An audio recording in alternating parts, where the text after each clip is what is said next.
Hey guys, welcome back to another Benji's Films.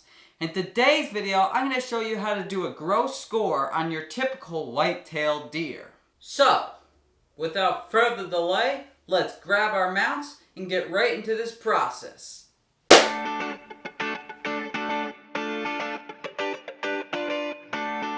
The first thing you need to do is gather your supplies. It is recommended for this project to use a flexible tape measure, a writing utensil, a calculator if needed, some electrical tape, and lastly, it is recommended to have a score sheet such as the Pope and Young scoring sheet or the Boone and Crockett.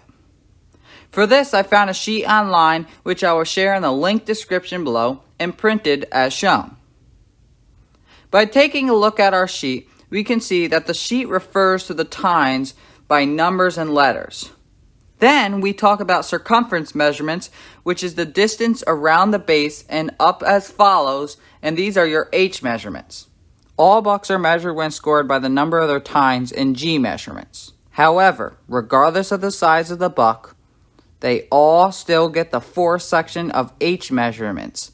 In order to start this process, we will begin by taking our flexible tape and starting right above the base of the antler as shown, we move up the beam all the way to the point.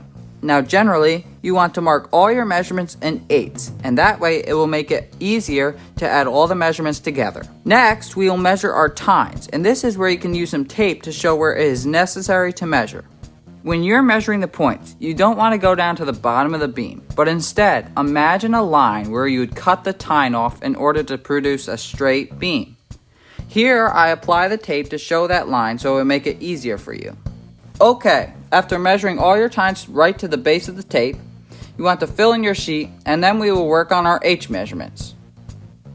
So as shown, we have our first section in between the brows and the base. Here, I measure as shown. Now whenever measuring a circumference measurement, you want to measure the smallest point in between your tines. Now in Fred's case, his last measurement for the fourth section is in between the G3s and G4s. But what about Jorge? He doesn't have G4s. In order to take this measurement, you want to measure the last point, which sits around 6 inches. Then divide that in two and take the circumference area at that half point. Now lastly, we want to talk about the inside spread, which is the last necessary measurement to complete our gross score. Here, you want to get the widest measurement available. After filling in our chart as shown, all to the nearest eighth, I now add this all together with my handy calculator, and we can then reach the total gross score for these two mounts.